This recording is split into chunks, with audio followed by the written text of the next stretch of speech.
Okay, so mark the date. It is January 18th, 2026. And I want you to just take a second and breathe.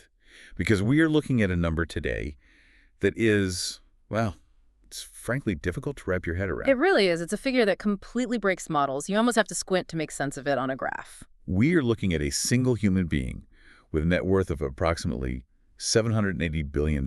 Right. That is the estimated net worth of Elon Musk as of right now, according to the Forbes real-time data. And when you look at the velocity here, and we are going to talk about velocity, he is aggressively closing in on being the first person in history to hit 800 billion. It's a moment that really forces you to pause and, look at the machinery behind it. Because when we talk about 780 billion, we're not just talking about a big bank account. Yeah. It's not a high score in a video game.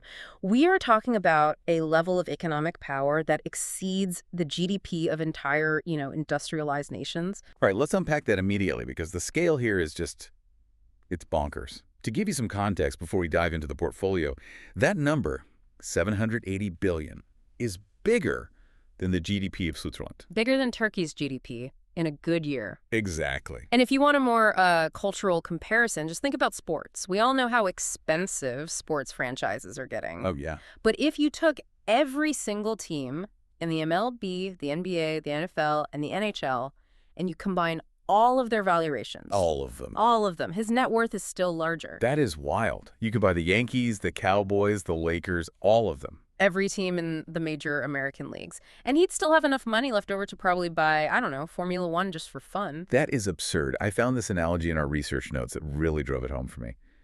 If you were to spend $1 million every single day. Just burning cash. Right. Buying a new mansion every week. Mm-hmm. It would take you over 2,100 years to run out of money. You'd have had to start back in the Roman Empire to hit zero today.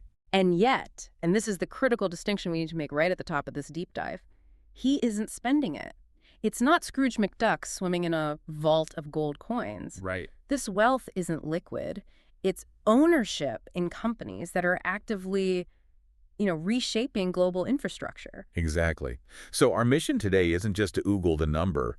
We want to break down where this money is coming from because the portfolio has shifted so dramatically.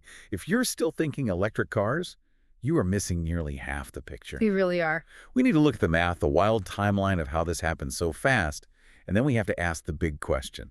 What does it all mean when one person holds this much sway? It is the $780 billion question. So let's start with a breakdown. If you're listening to this, I want you to visualize a pie chart. Usually when we talk about the world's richest people, you're thinking oil, maybe banking, or massive retail empires like Amazon or Walmart. But this pie chart it's different. This is almost entirely built on future tech. It's a bet on sectors that, a decade ago, Wall Street would have called incredibly high risk, almost uninvestable. And the biggest slice of this pie, it's not Tesla anymore. No, not even close. The center of gravity has shifted. The largest driver of this wealth is now SpaceX. As of, mid-December 2025, SpaceX hit a valuation of $800 billion. $800 billion. For a private company, I think people still associate it mostly with the cars, but the rockets have totally taken over. Why is that valuation so high? I mean, is that real? It comes down to a kind of monopoly on launch capabilities. The success of reusable rockets has made space access just so much cheaper. Right. And that opens up the entire economy of orbit. But the valuation also prices in the Starship program. The market is betting that Starship is going to make trips to Mars realistic. This is not just launching satellites. No, it's deep space transport. That's the bet. And Musk owns a massive chunk of this, right? Usually founders get diluted down over time. He held on. He owns approximately 46% of SpaceX. So you do the math. His stake in SpaceX alone is worth about $366 billion. So that's almost half of his entire net worth right there. It is nearly half the pie. Incredible. But here's where it gets really interesting. There's a new heavyweight in the portfolio that, it seemingly came out of nowhere to supercharge these numbers in just the last few weeks. You're talking about XAI. XAI. Yeah. The artificial intelligence company. This slice of the pie has just exploded. It really has. In early January 2026, just a couple of weeks ago, XAI completed a funding round. They raised $20 billion. But the key number isn't the 20 billion, it's the valuation. Which was $250 billion. $250 billion for a company that is, what, 3 years old? Less than 3 years old, Oh, effectively. And again, look at the ownership. Musk owns about 49% of XAI. So that stake is worth roughly $122 billion. And just put that in perspective, that one funding round added $62 billion to his net worth. Overnight. Overnight. That's the volatility and the velocity of these tech valuations right now. But why? I mean, why is a 3-year-old company worth more than most legacy car manufacturers? Well, it's the infrastructure play again. XAI isn't just building Grok, their competitor to ChatGPT. They're building the Colossus supercomputer. Right. The market is valuing the infrastructure of AI training, the compute power, as maybe the most valuable commodity on Earth right now. Investors are betting that whoever owns the biggest brain wins the future. So we have SpaceX at roughly 47% of the pie, and XAI now coming in at around 16%. That leaves Tesla. Right. Tesla's still a huge piece of this. It accounts for hundreds of billions of dollars.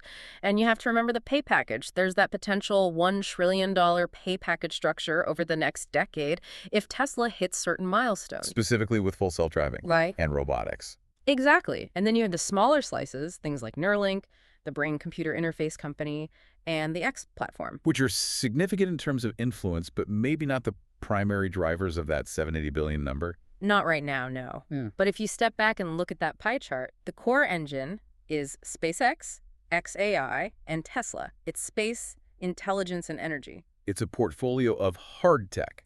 It's atoms and bits. Exactly. It's moving physical things and processing information. So now I want to pivot to the timeline, because this is where the story gets just completely wild. If you go back to 2011, Musk appeared on the Forbes billionaires list with a net worth of about $2 billion. Which obviously is a lot of money. You're doing just fine with $2 billion.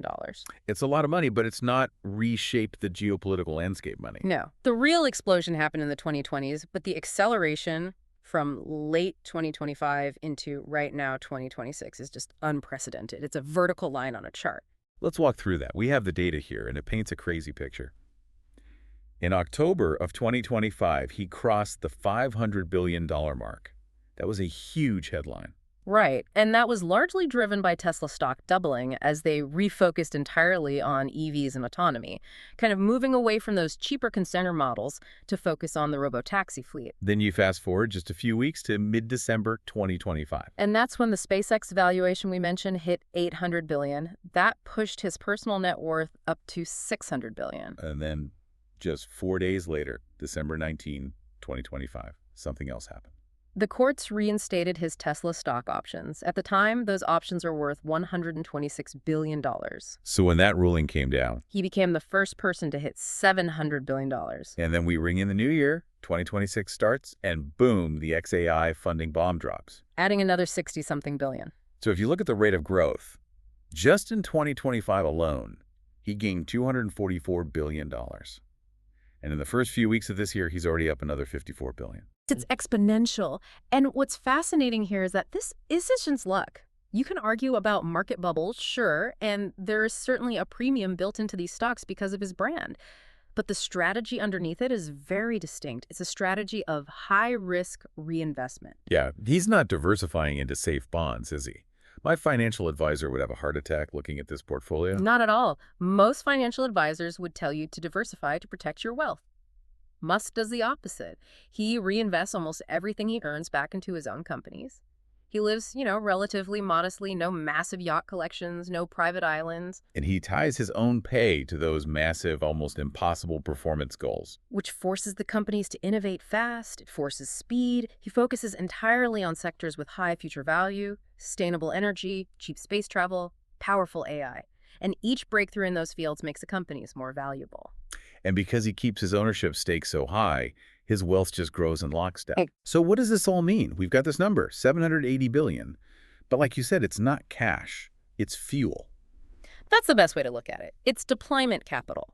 This money lets him fund moonshots, these projects that are so high risk and so capital intensive that governments and, traditional public companies usually avoid them. Like what?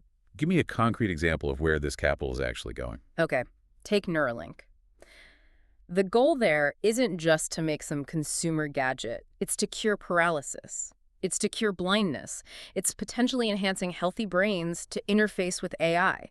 That needs billions in R&D with no guarantee of return for years. In XAI.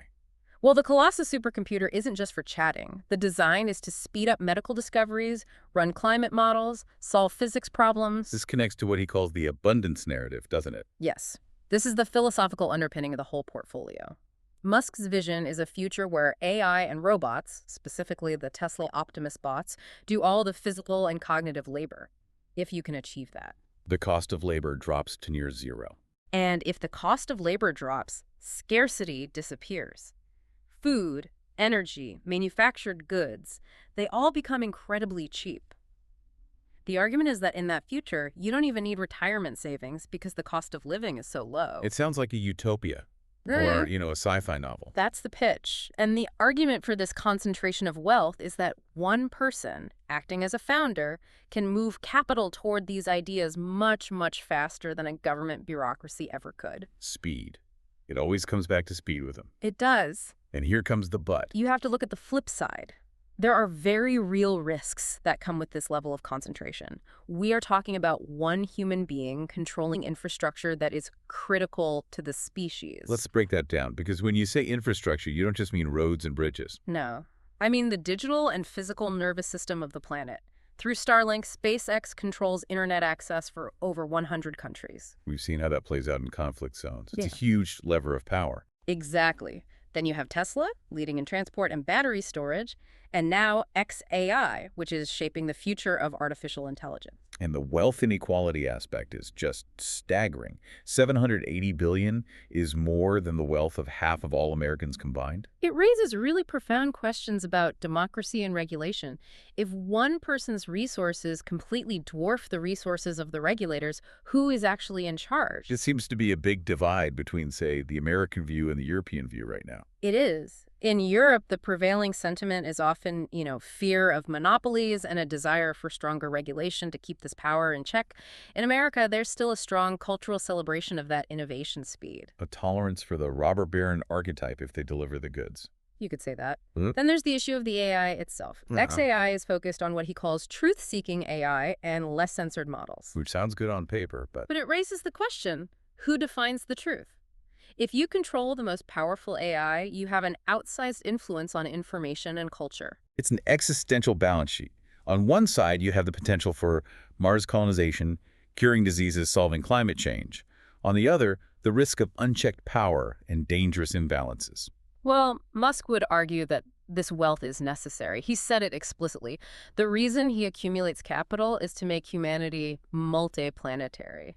He sees it as an insurance policy. Against what? Asteroids, climate disasters. All of it.